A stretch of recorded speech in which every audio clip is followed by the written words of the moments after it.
Sawadee Kop. It has been 2 days since I did the last positive action plan. I basically read from a book from Napoleon Hill, from Napoleon Hill, written by two guys, edited by two guys, 365 meditations for making each day a success, positive action plan. I did that for a year, every day for a year, because once I promise to do something, I follow through, right? That's something to be said for that. However, yesterday was a little weird. I got up and had my coffee, had my breakfast, and there wasn't a positive action plan to read because I had done the final one, number 365, the day before. And part of me missed it. When you do something for a year, it's weird not to do it the next day. It felt strange. So I figured I enjoyed reading the book. I learned a lot from it. I've gotten some positive feedback from a couple of guys in America that they enjoy hearing the daily, and it's not affirmations, look in the mirror, I'm good enough and people like me and all that, from Saturday Night Live. It's more just training your mind to be positive and to come up with ideas and be creative, solve problems, and see opportunities, things of that nature, taking action. It was really, to sum it up, it was a mindset book, and it's very important to have your mind right. So once again, hopefully that helps some people. Well, what's the next step? Just say you went back and watched all of them, or you were in from the beginning, and you've got all this positive stuff in your mind now. You understand you have to do a business plan. You understand you must take actions. You understand you have to take a big goal and break it down into small goals. What's next is a question I asked myself when I knew the end of our reading was coming up, the end of the book. And once again, I only talk from personal experience and things that have impacted me, things I've done, which I hope adds some value to the lessons. I would read the paragraph and then talk about real life examples where that applied, for me or people I know. Probably the biggest book. Rich Dad, Poor Dad was a very impactful book for me. Napoleon Hill, Think and Grow Rich, was a very impactful book for me. But probably the most impactful book that had the most impact for me was written by a guy named Tim Frrris. Super bright guy, just brilliant dude. A little bit of a freak, fanatic. Like anything he gets into, he does 1,000%. So the books he's written, and he has written multiple, are fantastic books because, once again, he gives everything 1,000%. But he figures out how to get 1,000% results by doing 20%. And you'll learn that as you learn about Tim. Research him out, Google him. He had a show for a while interviewing people. I'm actually going to look that up on YouTube today because I haven't watched a lot of those shows. I've seen one or two. And he's just a fascinating guy. Loves to learn. I love to learn. He loves to learn. He's very bright. And his book, The 4-Hour Workweek, really not only left an impression on me and gave me a lot of good tips, tricks, and techniques, but I'd probably say this book is more responsible for me being here in Thailand. And I picked out the pink flamingo shirt today to do the video. Sometimes I might be shirtless. Don't be shocked. It's hot in Thailand.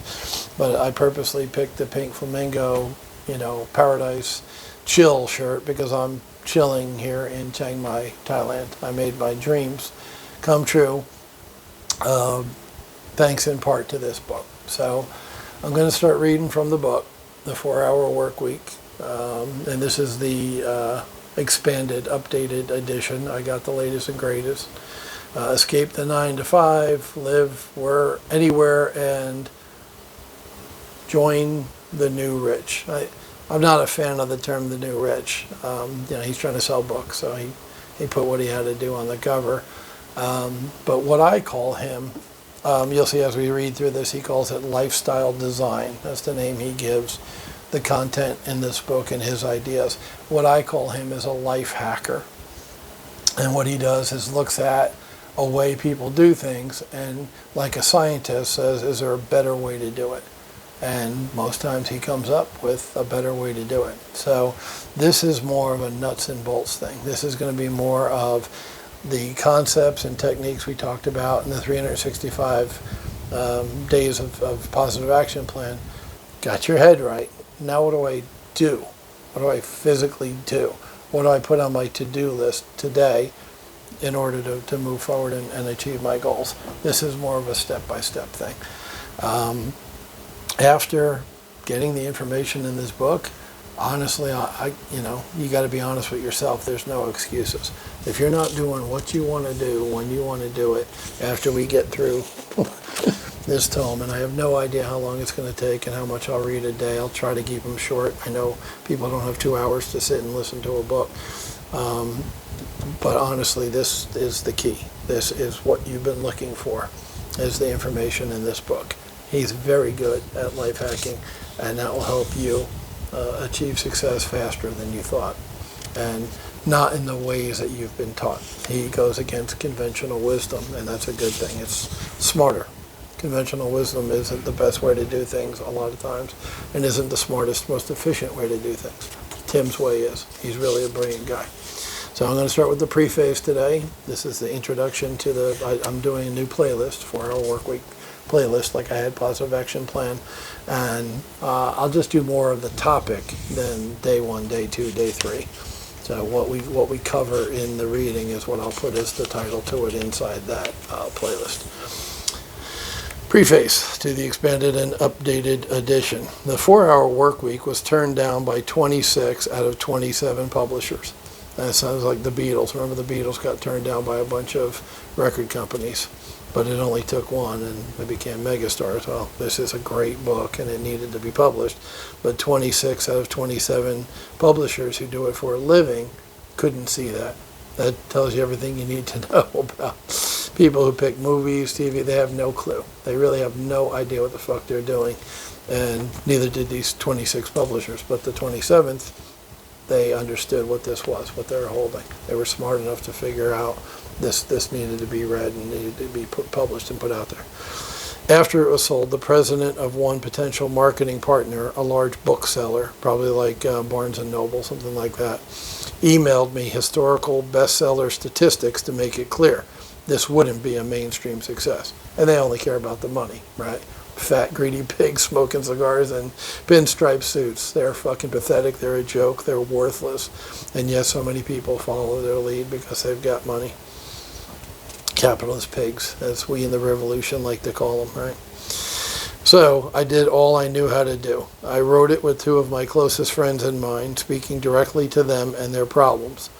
If you ever do public speaking, that's a technique. It's just focus on one person and pretend you're talking to them. Ignore the fact that there's a crowd, right? Problems I long had, and I focused on the unusual options that worked for me around the world. I certainly tried to set conditions for making a sleeper hit possible, but I knew it wasn't likely. I hoped for the best and planned for the worst. There's a nugget right there, guys. Hope for the best, plan for the worst. That way you're not unprepared when bad things happen. And when good things happen, hey, that's what you're hoping for. That's what you're shooting for, you know.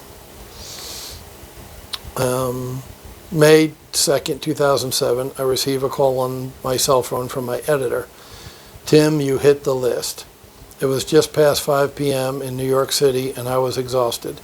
The book had launched 5 days before, and I had just finished a series of more than 20 radio interviews in succession, beginning at 6 a.m. in the morning. I never planned a book tour, preferring instead to batch radio satellite tours into 48 hours. So when I said life hacking in the introduction to this, that's what I mean. Because when you write a book, normally you go on the TV shows and you spend days, weeks, out months promoting the movie, promoting the book. That's the way, that the standard way it's been done for years. And Tim, our boy, says, no, that's stupid. That's inefficient, which it is. It's a waste of my time. He's always thinking how to do it better. And you need to start thinking that way too. We'll go step by step in this book. How to always think, how do I make this better? Question the process. Is this the best, most efficient way to do this thing? And he looked at the book tour and said, no, It's not the best way to do it. I'm going to come up with my own. I'm going to do radio, satellite interviews, and I'm going to stick them all together back to back to back to back. So he's tired, but he's done. In 2 days, he's done doing 6 months or 3 months worth of promotion on the book. That's what we're talking about. Heather, his editor, I love you, but please don't, ! $, hashtag with me. I guess fuck with me. Don't fuck with me. We can say that here. We're all adults. No, Heather says, you really hit the list. Congratulations, Mr. New York Times bestselling author. So if you're an author, that's the Super Bowl. That's the shiznit, is being on the New York Times bestseller list. I leaned against the wall and slid down until I was sitting on the floor. I closed my eyes, smiled, and took a deep breath. Things were about to change. Everything was about to change, I'll say. Now, I'm actually going to end it here because it's already 10 minutes in, and like I said, I'm going to try to keep these shorter than the positive action plan if I can. And, we'll resume tomorrow. I'll do this every day. Then tomorrow's going to be lifestyle design, which once again, what he calls it, I call it life hacking. Lifestyle design from Dubai to Berlin. And he talks, this is all preface still, and he just talks about how he came to write the book. But just that right there, questioning everything, finding better ways to do things, more efficient ways, not accept the norm, which is usually not the most efficient way to do it. Just because something's been done 100 years doesn't mean there's not a better way to do it. So that's a huge takeaway. Welcome to the series. I'm happy to be sharing with you guys again. This is an awesome book.